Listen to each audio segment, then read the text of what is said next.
State film. Just kind of what are you looking for from that Spartan attack?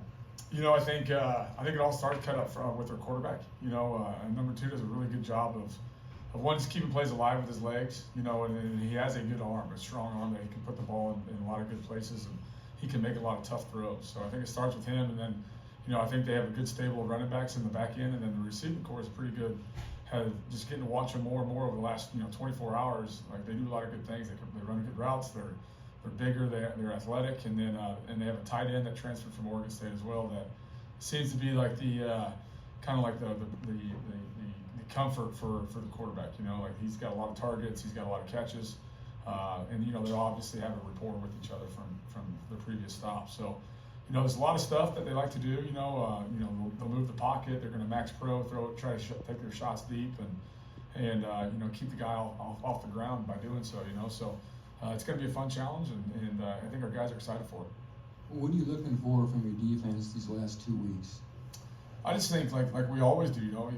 Like, what did we do last week? What did we not do well? And then we got to get better, right? So, as I go forward this week, Like I tell these guys every year, no matter how good a season you're having, there's only 12 guaranteed games, so let's go play, right? And let's go have some fun and enjoy each other's company, and go be physical and put out on film what you want to put out there, right? So, I'm expecting these guys to continuously to improve, to play hard, and to keep fighting no matter what. Kevin, there were a lot of, plays that were untouched touchdowns, and one play where the receiver's wide open by 20 yards the other day. Does it feel like every time you fix something, a new mistake seems to find itself the next week? Yeah, it's you look at that game right there, and in the second half, it's just like, all right, what happened, right? So we have an instance of our wide receivers open, our one of our deep guys saw somebody open, he jumped the under, and didn't know he had a guy behind him, so it's like, all right. Like what do you do? And you just got to keep coaching these kids, man. You got it's nothing done intentional, obviously, and you feel like, all right, these guys are gonna, one of them was a communication issue you got to fix, and obviously there was a bust in coverage, so like, all right, what was the problem? What was the issue? And like, we just got to continue to address it and get it done, so. You give every tool you can to your guys, hoping they do things right, and they got to make the plays at the right time. And as coaches, we got to keep preparing them every snap, not just every day, every snap. And on the sideline, keep coaching them every play, and just realize that these are still young men. They're going to have mistakes, and we got to eliminate as many as possible.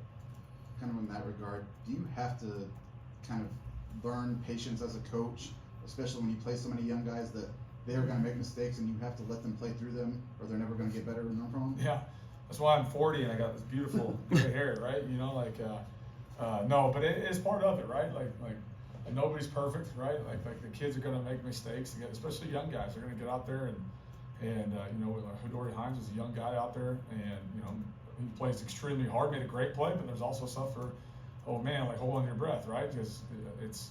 And like, how can we help those guys eliminate mistakes by putting them in the right calls and playing things that they know what they can do, right?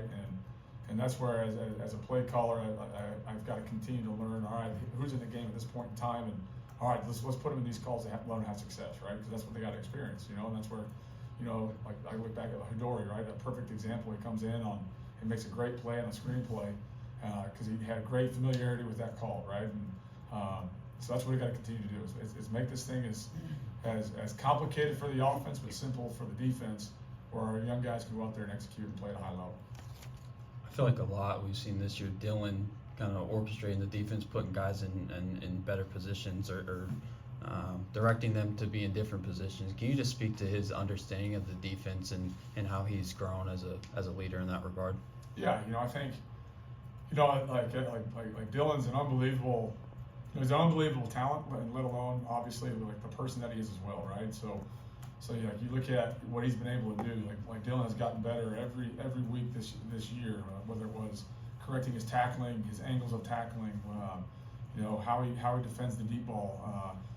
Every week you've seen Dylan make improvements because of how he prepares, right? And because of how he's prepared, now he's a veteran, right? Like he's only a true sophomore, but he's a vet. and he understands what our system is and how it needs to be implemented, right? So he's out there with a lot of young guys, right? And I think every week it's been a different kind of rotation as far as the secondary because of whether it's injuries or what have you, and getting guys to be lined up and doing a great, like he's unbelievable. He's a coach on the field for us. He's a great leader for this team, not just the defense, but this team, and he may not be the most vocal guy at times, but when it comes down to getting people lined up and doing things the right way, he's out there getting people aligned, and there's nobody more I appreciate than Dylan Friedman. More questions for Coach Kane? All right, thank you, Coach.